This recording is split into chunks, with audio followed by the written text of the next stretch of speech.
Good morning my dear students. ये हमारा admission chapter चल रहा है, ऑलमोस्ट एंडिंग पर है क्योंकि लगभग सभी चीज़ें मैं बता चुका हूँ। और 5 मार्क्स की सीरीज़ में ये एक क्वेश्चन में ढूंढ रहा था, ऐसा क्वेश्चन जिसमें रिजर्व P&L वगैरह हमें दिए हुए हों तो हम कैसे सॉल्व करें। तो एक और क्वेश्चन मुझे मिल गया है।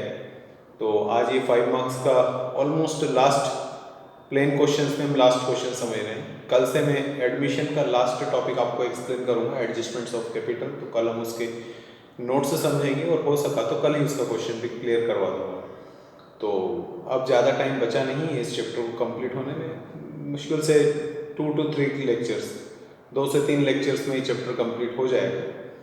तो फिलहाल तो हम अपनी जो रोज़ की कंटिन्यूस प्रैक्टिस है वही करेंगे। आपको लेक्चर दिख रहा है, लेक्चर नंबर हमारे पास में ये 79 है और एक बैलेंस शीट मैंने आपको दी है, कुछ एडजस्टमेंट्स आपको दिए हुए हैं।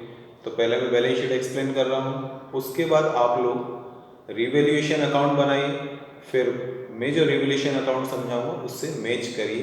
ये रोज़ का अपना यही प्रैक्टिस है, जो अपन अगर हम ऑफलाइन क्लास में भी होते तो यही करते, वही हम लोग यहाँ भी कर रहे हैं। तो आप देखें, ए और बी इक्वल पार्टनर्स हैं। इक्वल मतलब समझाने की ज़्यादा ज़रूरत नहीं है, बराबर उनका डिस्ट्रीब्यूशन होगा किसी भी चीज़ का। उसके बाद उनकी बैलेंस शीट हमें दी हुई है। यहाँ कैश दिया है, इन्वेस्टमेंट दिया है, डेटर्स दिए हैं, स्टॉक दिया है, साथ में दी हुई है गुडविल। तो ये गुडविल हमें नॉर्मली प्रीवियस शायद किसी भी क्वेश्चन में नहीं मिली थी, तो अभी गुडविल दी हुई है तो उसका ट्रीटमेंट मैं समझाऊंगा आपको। इधर क्रेडिटर्स दिया है, जनरल रिजर्व दिया हुआ है, प्रॉफिट एंड लॉस दिया है, उसके बाद कैपिटल दिए। तो नॉर्मली जनरल रिजर्व या प्रॉफिट एंड लॉस हमें किसी क्वेश्चन में नहीं मिल पाया था, तो ये एक क्वेश्चन मुझे मिला तो मैं ये आपको समझा दूंगा। उन्होंने सी को पार्टनर बनाया है 1/3 शेयर के लिए, और मैं बहुत बार समझा चुका हूँ कि फिलहाल ये 1/3 का कहीं कोई यूज़ नहीं है। कल से हम जो क्वेश्चन समझेंगे उसमें इसका थोड़ा यूज़ है, फिलहाल तो कोई यूज़ नहीं, इग्नोर करिए इसको। तो सी को पार्टनर बनाया है 1/3 शेयर के लिए। ही ब्रिंग्स मतलब वो बिजनेस में लेकर आएगा, क्या लेकर आएगा? PFG, premium for goodwill.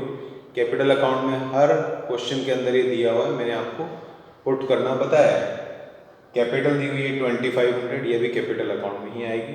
इसके अलावा नीचे की जो भी बातें होती हैं वो रिवैल्यूएशन अकाउंट में आती हैं। प्रॉफिट होता है तो क्रेडिट साइड लिखते हैं, लॉस होता है तो डेबिट साइड लिखते हैं। तो वो आपको थोड़ा देखना है, एक्सप्लेन में कर रहा हूँ। उसके बाद में आप लोग रिवैल्यूएशन अकाउंट बनाइएगा, फिर मेरे सोल्यूशन से उसको क्रॉस चेक कीजिएगा। Provision for doubtful debts is 10%। बहुत बार बताया है, इसको अपन संदिग्ध ऋण संचय बोलते हैं, अगर कोई हिंदी मीडियम वाला स्टूडेंट भी इस चीज़ को समझ रहा हो तो। लेकिन लिखेंगे तो हिंदी मीडियम वाले भी इसको प्रोविजन फॉर डाउटफुल डेट्स और इंग्लिश मीडियम वाले भी प्रोविजन फॉर डाउटफुल डेट्स ही लिखेंगे।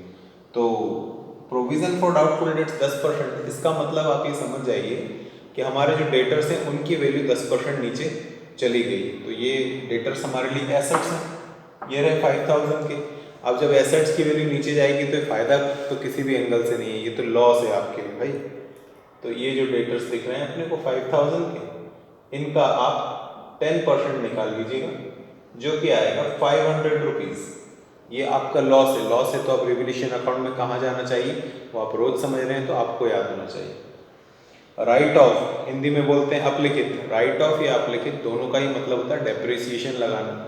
तो अब किस चीज़ पर डेप्रिसिएशन लगाना है या किस चीज़ की वैल्यू कम करनी है? स्टॉक बाय 25%, मतलब स्टॉक की वैल्यू 25% कम हो गई। स्टॉक भी यहीं कहीं लिख रहा हो, ये रहा 1200, ये भी हमारी एसेट्स, इसका 25% निकालेंगे तो आई थिंक 300 आएगा।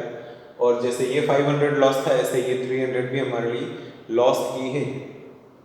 इन्वेस्टमेंट इंक्रीज बाय 500, इन्वेस्टमेंट की वैल्यू कहीं दिख रही है 3000, तो यहाँ बोल रहा है इन्वेस्टमेंट की वैल्यू 500 रुपये बढ़ गई, प्रॉपर्टी की वैल्यू बढ़ गई, तो ये लॉस नहीं है, ये तो प्रॉफिट है। तो यहाँ पर एक हमें प्रॉफिट दिख रहा है, दो हमारे लिए लॉसेज हैं। और इसके बाद आपको रिवैल्यूएशन अकाउंट तैयार करना है। और अगर इसके बाद इतना प्लेन क्वेश्चन है, अगर इसका रिवैल्यूएशन अकाउंट भी हमसे प्रिपेयर नहीं हो पाता है, इसका मतलब आपने लेक्चर्स ठीक से नहीं सुने। तो आप फिर से बैक जाइए और दोबारा लेक्चर्स को देखिए, वीडियोस को देखिए, नोट्स वाले वीडियोस को देखिए, फिर आपको समझ में आ जाएगा कि अगर हम लेक्चर को ठीक से सुनते तो इतना इजी क्वेश्चन हमसे बहुत आसानी से हो जाता है। और एग्जाम में यही स्टैंडर्ड आता है, इससे ज़्यादा कुछ हाई फाई बातें नहीं आती हैं। तो अपन नेक्स्ट लेक्चर में मिलते हैं, तब तक आप इसको सॉल्व कर देखिए।